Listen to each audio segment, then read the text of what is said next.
Pernahkah kalian membayangkan dunia tanpa penemuan-penemuan hebat yang kita nikmati hari ini? Tanpa listrik, tanpa obat-obatan modern, bahkan tanpa angka yang kita gunakan setiap hari? Percaya atau tidak, ada suatu masa ketika sebagian besar dunia, terutama Eropa, seolah terlelap dalam kegelapan intelektual. Inilah yang sering disebut sejarawan sebagai zaman kegelapan atau The Dark Ages.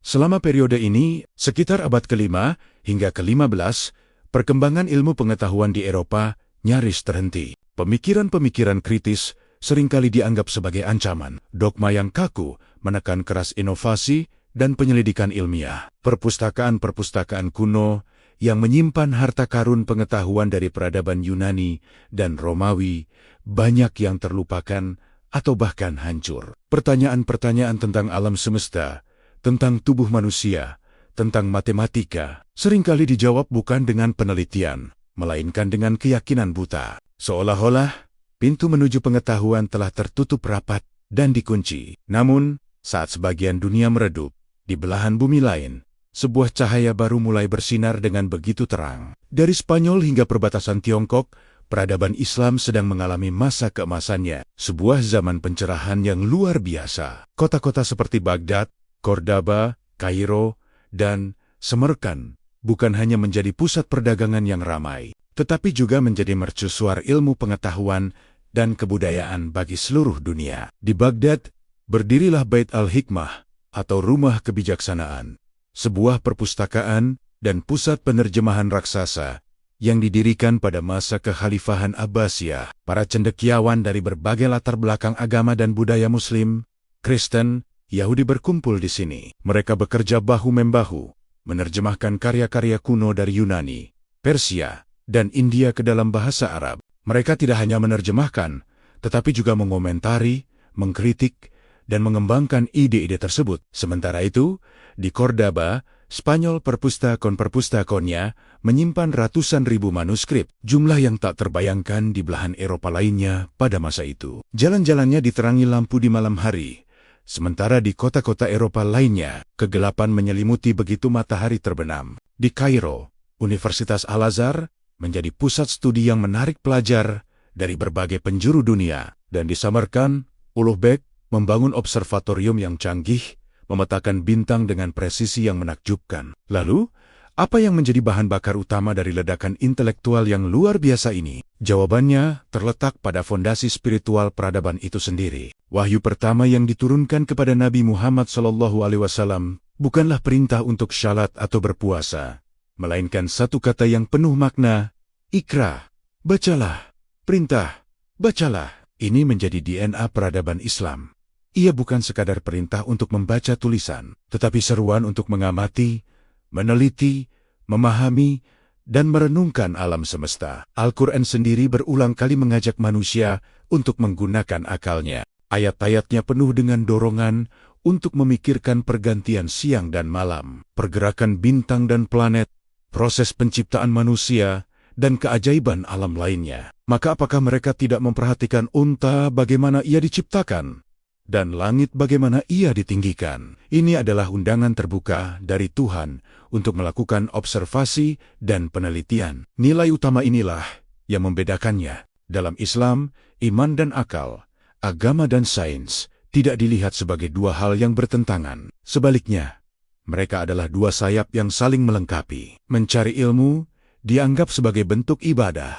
Menemukan cara kerja alam semesta dipandang sebagai cara untuk lebih mengenal dan mengagumi Sang Pencipta. Spirit inilah yang mengubah masjid bukan hanya sebagai tempat ibadah, tetapi juga sebagai pusat pendidikan. Madrasah-madrasah tumbuh subur menjadi universities pertama di dunia. Tempat berbagai cabang ilmu diajarkan, dari teologi hingga kedokteran, dari astronomi hingga matematika. Dari rahim masjid dan madrasah inilah lahir para ilmuwan-ilmuwan jenius yang karyanya akan mengubah dunia selamanya. Mereka adalah para raksasa intelektual yang berdiri di atas pundak peradaban kuno dan membangun menara pengetahuan yang menjulang tinggi. Mari kita sebut beberapa nama. Ada Al-Khawarizmi, yang namanya kita kenal lewat kata algoritma. Karyanya tentang aljabar dan pengenalan angka nol dari India ke dunia barat telah merevolusi matematika selamanya. Tanpa kontribusinya, komputasi modern tidak akan pernah ada.